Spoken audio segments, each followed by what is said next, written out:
All right, everybody, welcome back. If you've been following along, of course, you know we've been looking at the Metallica discography. And, of course, we already knocked out the first two, and we're already, unfortunately, at a sad moment with the band. Of course, this being the last album that iconic, legendary bassist Cliff Burton would appear on due to his untimely death. Terrible, terrible stuff. And I truly think, though, that Cliff did... he really did, make his mark on the music scene with just those three albums, especially this one where he really goes all out. Of course, we're talking about 1986, I believe it's 86, 87. Master of Puppets, very badass album cover, probably the coolest one they've had up to this point here. So the production on this thing, or the production really for this band overall, we've kind of seen them evolve rather quickly. We went from the garagey, raw-sounding Kill 'Em All to a pretty solidly produced Ride the Lightning, but I think this one steps up that production even more so. And the band were already getting popular with, stuff like For Whom the Bell Tolls, Seek and Destroy, Creeping Death. I mean, that stuff was all... And then this comes along and the popularity just keeps going. Keeps on going. It's not at its height yet, but, I mean, these guys are pretty freaking popular. I mean, as you can see, look at this huge, cool concert shot there. I mean, that's a huge freaking venue there, and there's a shot of the guys there. But, much like the other albums, or the album prior, more progressive elements are injected into this thing, as we'll see here. But we'll go ahead and kick it off with Battery. Probably the heaviest track off here, and one of their heaviest tracks of all time. I think it's so damn fast. And it starts off with just, this acoustic, almost Spanish guitar sounding little intro that sounds really cool. And then it just jumps into it so freaking fast. Lars is killing it in the drums. Everybody's doing what they need to do. And I mean, even the chorus is just really hooky. I love the solo in this. One of my favorite solos from Kirk or James, whoever the hell's doing it, probably Kirk. You hear more of that wah-wah pedal. It's kind of becoming a staple here now. On a lot of these, on a lot of the moments here from Kirk Hammett. And Battery's always been an all-time favorite of mine. Perfect way to open the album. And I think kind of that acoustic intro even though this isn't really one of like the more progressive or lengthier tracks, which we have plenty of on here, but it kind of shows that, hey, we're experimenting a little bit and growing as a band. And you definitely get to hear that right off the bat here. The second track, the title track, Master of Puppets. This second one runs at 8 minutes, 38 seconds. I mean, damn, there are 3 8-minute tracks on this album. This one actually ringing in at the longest here. And everybody knows this track. It's an all-time great. Always been one of my favorites of theirs as well. The super killer intro riff and everything. Love the beat that's going here. Lars is keeping going through the verses and everything. The chorus, obviously super hooky, kind of, wants you to channel on with it. I'm sure it's a blast to be there live and hear the guys play. You can, channel on Master, that'd be just really cool. I need to see these guys live for sure. But I love the breakdown. Here's where already this progressive side of the band is going to continue to show. Because, we saw it with things like on Ride the Lightning, a fair amount, with like tracks like Fade to Black. Definitely on a track like on Call of Cthulhu. But right here, I mean, just a fantastic breakdown, really dark and eerie. And this whole album is very haunting. And, the album cover conveys that, as well as kind of the death of Cliff Burton, this being his final album, kind of looms over you as well when you're listening to it. And just even the sound of this, take that stuff out of the picture, even the sound is just very haunting. The clean tones that they get on here, Kirk and James get on here. But just a fantastic track. I mean, everybody's heard Master of Puppets. It's one of their biggest songs, and this is one of those cases I don't really get tired of hearing it. Then we go on to the thing that should not be. Lars pretty much steals the show on this one on drums. I mean, just gets these offbeat, time signatures, and even in the verses, a lot of instrumentation's not really going on. It's mainly Lars just kind of, keeping the thing going. and then the guitars, of course, the chunky riffs that the guys are delivering here. Really, really cool one. Another one that's always been up there as just top tier track. Then we go with one that this may very well be the best one off here. It's either this one or tied with another one on side 2 we'll talk about. But Welcome Home Sanitarium, that ring right off the bat. I don't know if it's a guitar or the bass that Cliff's doing, hitting that E string, but damn, it gives you the goosebumps and those harmonics.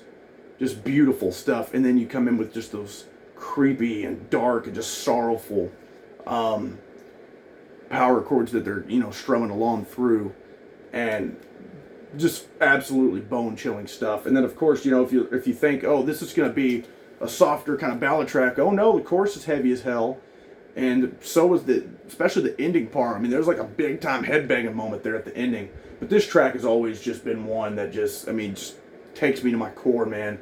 Really dark, lyrical themes, really all over this album. As the album cover hints, there's a military helmet right there. Just talking about a bunch of, unfortunate situations of soldiers dying, and this track talking about, being locked up in a sanitarium, obviously. But just one of my favorite Metallica tracks of all freaking time right there. Then we swing on over to side 2 with our next 8-minute track, Disposable Heroes. And my God, I forgot how much I liked this one. I really did. This right here, man, you talk about some offbeat or some out of nowhere time signatures that are just incredible. This one kind of starts off with this, cool pace and everything, then just jumps into this thing that you might think would be the chorus. That's kind of a faster, upbeat moment in the song. Then, it's like, oh, that's not the chorus. This other area kind of is. And this also has one of my favorite solos on the whole damn album. This track, I forgot just how much I loved it. I mean, I'll be damned. Just incredible freaking track. And I love these 8 minutes, again, showing the progressive kind of side that the band is taking. Then we go on to Leper Messiah. Another solid one. And, don't get me wrong, I really dig this track and everything, but this is probably my least favorite off here.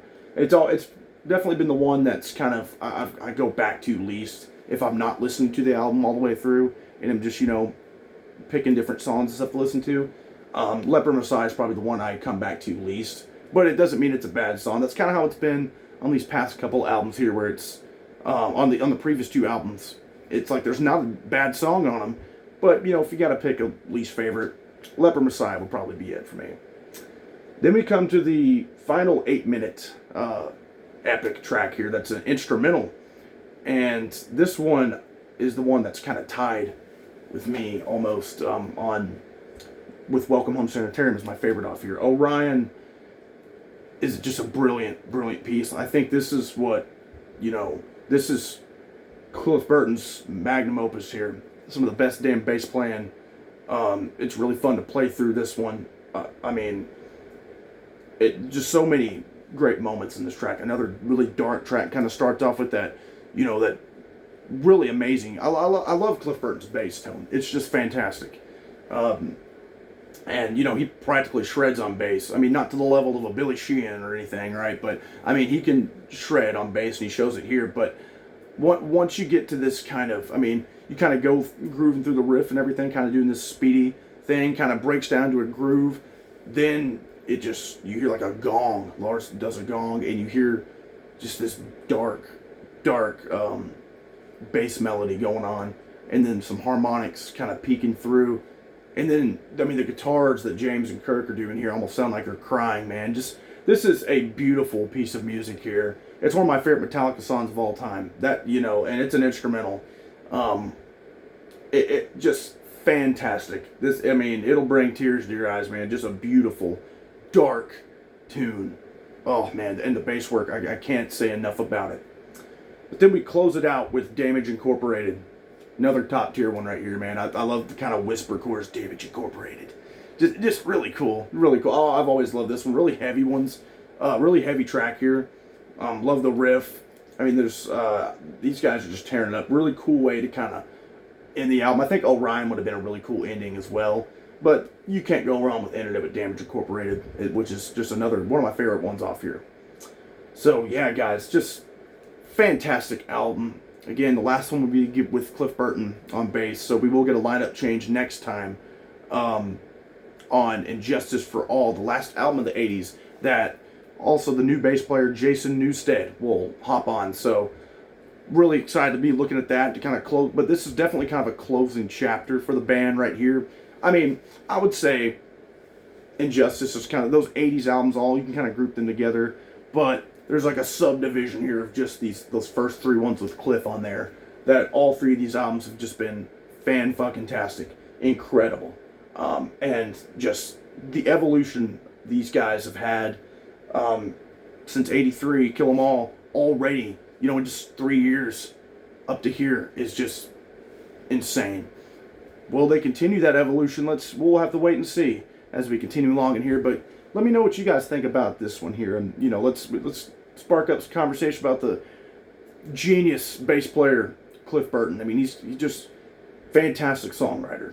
He did a lot of the writing back then, and I'd love to talk about, you know, some of your guys' favorite moments of him and everything. We can talk about you know, Metallica's instrumentals as a whole with Orion, you know, Call of Cthulhu, just stuff like that, and of course, like I said, super hyped to be talking about next time Injustice for All. So stay tuned for that, guys. We also have some more.